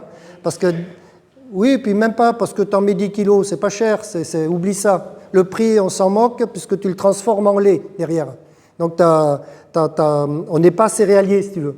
On a un gain possible, nous. En fait, le problème de l'epsotope, sulfate de magnésie, c'est que dès que la température, si tu le mets dans le semoir, il fait très chaud. S'il y en a encore le soir et que tu as perdu 10 degrés, ben, tu as fait de la pâte et c'est déjà de l'eau qui coule de tes descentes. Donc on a commencé avec ça et c'est là qu'on s'est rendu compte que le sulfate de magnésie, c'était tip-top, mais pas facile à gérer. Donc on fait autre chose, on prend un oxyde de magnésie qui est moins réactif, d'accord, qui va supporter un peu plus longtemps, qui va être moins rapide à se dissoudre, mais qui va récupérer de l'eau quand même.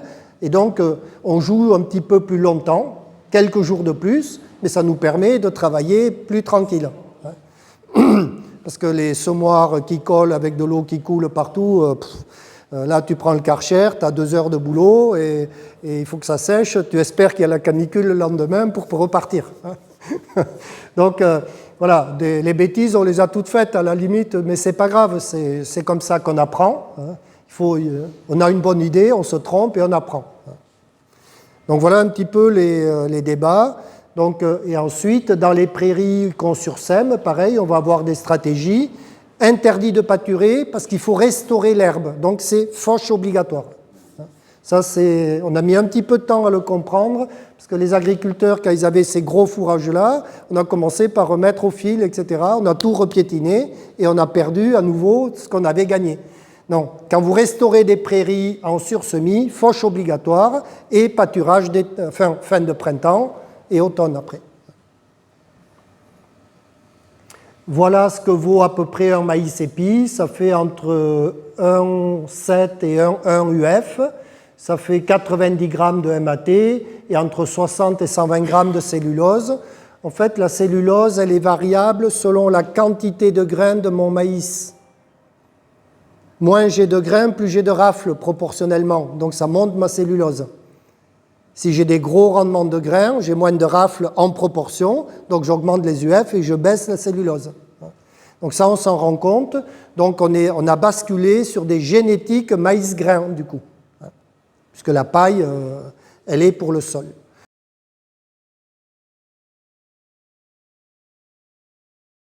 Pour ceux qui ne sont pas là cet après-midi, les oligo-éléments dans le plan de fumure.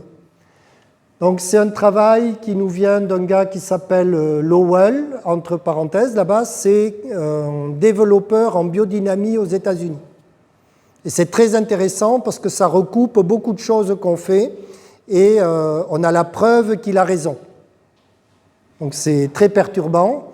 Et donc quand vous prenez le tableau périodique des éléments, en fait, il nous dit que les plantes, elles vont avoir une succession de prélèvements pour aller vers la photosynthèse, pour pousser en fait. Et donc, le premier produit qu'elles ont besoin pour démarrer quand elles germent ou quand elles vont commencer à se multiplier, c'est du bore. Voilà. Le bore est le premier facteur limitant de tous les systèmes de production agricole. On pense que 800 grammes de bore à l'hectare, c'est ce que j'essaye actuellement, autour du kilo, ça remplace 60 unités d'azote. C'est dommage. Hein? C'est pas cher, ça pourrait être très efficace. Donc on regarde par défaut avec les agriculteurs. Alors le bore, en fait, qu'est-ce qu'il fait? Il programme la multiplication cellulaire. Deuxième microéléments que la plante doit absorber à tout prix, ce sont des siliciums, de la silice. Alors pourquoi la silice? Parce que la photosynthèse, elle ne démarre pas avec la petite feuille qui naît. La photosynthèse, elle va arriver beaucoup plus tard, c'est-à-dire quand la feuille a été construite et qu'elle est adulte. Quand je cultive de la vigne, on estime qu'il faut 1 mois de la feuille jeune qui va sortir du bourgeon jusqu'au moment où elle est autonome pour sa photosynthèse. Donc, qu'est-ce qu'on fait pendant 1 mois? Eh bien, rien. La feuille, elle fait comme nous, elle grandit, elle devient adulte, et quand elle est adulte, elle peut travailler. Elle fait de la photosynthèse. Donc toutes les feuilles fonctionnent comme ça. Une graminée, 3 semaines. Donc les plantes ne sont pas toutes les mêmes, mais on va retrouver ce premier mois, si vous voulez. Et donc, tant que la plante pousse, elle a très peu de carbone. Donc elle cherche de la silice qui a 4 liaisons atomiques comme le carbone pour le coller dans son système, parce que 4 liaisons atomiques, on peut accrocher 4 wagons. Donc le premier transfert d'éléments se fait, bord, je programme la multiplication, silice, je commence à distribuer des choses. Et donc on se rend compte que la silice, elle est très très très importante dans les systèmes végétaux. On a fait énormément d'analyses de feuilles Novacrop. Vous devez connaître ça. Et en fait, systématiquement, quand vous voyez un groupe d'agriculteurs où on manage ça, que tout le monde en fait, les 2 premiers facteurs limitants chez Novacrop, c'est bore, silice, bore, silice, bore, silice, bore, silice. Et il n'y a rien à faire. Alors vos plantes, elles poussent, mais si vous mettiez du bore et de la silice, est-ce qu'elles ne pousseraient pas mieux? Et la réponse est oui, en fait. Donc bore, silice, et ensuite, une fois qu'elle a la silice, elle doit absorber du calcium. Pourquoi? Parce que le calcium, c'est le squelette, c'est les membranes cellulaires, etc. Donc c'est la santé d'une plante est liée au taux de calcium qu'elle sait absorber. Pour les patates, si vous en produisez, une patate sans calcium, c'est une patate qui ne se conserve pas. C'est aussi bête que ça. Donc le calcium, c'est squelette, rigidité, santé. Donc il faut une silice pour accrocher le calcium qui va être mis dans la plante. Et ce calcium, en fait, maintenant, la plante elle a commencé à vieillir, il faut trouver de l'azote parce qu'il faut construire la première molécule, la chlorophylle, qui est en fait une molécule azotée. Donc là, il faut de l'azote, donc la bonne forme d'azote. La plante elle récupère l'azote donc dans le sol, et puis comme elle sait construire sa photosynthèse avec des protéines, elle va mettre du magnésium au milieu pour que ça fonctionne. Donc le magnésium, gros facteur limitant dans la gestion des plantes. Et puis on commence à cocher les cases. Maintenant, la photosynthèse fonctionne, il faut le phosphore. Donc le phosphore, on le connaît assez bien, il est souvent bloqué, pas toujours disponible, des fois il y en a quand même pas mal, tout va dépendre un petit peu des conduites. Et donc ce phosphore, qu'est-ce qu'il fait dans la plante réellement? Mais en fait, c'est l'ATP, adénosine triphosphate, c'est la molécule énergétique du monde du vivant. Et donc la plante ne peut pas fonctionner si elle n'a pas de phosphore. Donc les rendements ils baissent. Donc maintenant que le phosphore est là, la photosynthèse fonctionne plein pot, vous captez du carbone avec le CO2. Donc là, vous n'êtes pas trop limité. Et on a appris dans cette histoire-là que la plus grande quantité de carbone que captent les plantes, c'est avec les racines et dans le sol. Alors on a pleuré ce jour-là. Et oui, parce que c'est plus facile d'accès, tout simplement. Dans le sol, vous avez jusqu'à 3 à 4% de CO2 autour des racines. Et dans l'air, 0,04. Donc c'est beaucoup plus dur de prendre le carbone dans l'air que dans le sol. D'où l'intérêt de la matière organique, en fait, qui se dégrade tout le temps. Et puis maintenant, vous avez du carbone à gogo, donc vous faites du glucose, des sucres, des protéines, et il vous faut un transporteur, et c'est la potasse, en fait, qui sert de transporteur. Donc la potasse, vous n'en avez besoin qu'à la fin dans un système végétal, alors que le bore et la silice, c'est toujours au début, et on est avec des éléments très limitants, on le sait de nos analyses. Novacrop, aujourd'hui, c'est simple, je fais le tour de France de mes copains, ça, on l'a appris des analyses, c'est vérifié. Alors, à quoi vont servir tous ces oligo-éléments, etc. En fait, c'est très simple. Dans un monde biologique, la présence d'oligo-éléments permet de produire des enzymes. Et les enzymes, ce sont les facteurs qui améliorent les réactions biochimiques. Donc, globalement, sans enzymes, la plante elle a besoin de beaucoup d'énergie, mais le rumen, c'est pareil. Hein. Et avec des enzymes, grâce aux oligo-éléments, vous baissez les besoins en énergie. Donc la plante, elle va avoir un gain d'énergie à mettre quelque part, soit dans la production, soit dans la santé. Enfin, on ne sait pas où elle le met, mais globalement, elle pourrait s'en porter mieux. Donc on travaille énormément sur les oligo-éléments à cause de ça, parce qu'avec très peu, vous faites beaucoup. C'est ça un petit peu le secret de ces matières-là. Est-ce que tu gardes un temps de questions avant le repas de midi pour ce que tu as vu ce matin? Ouais, on peut s'arrêter là, parce qu'après, j'ai un truc sur les fumiers, mais ça c'est ma marotte. Un coup de canon au composteur, on en a ras la casquette, tellement il y a de gabégie.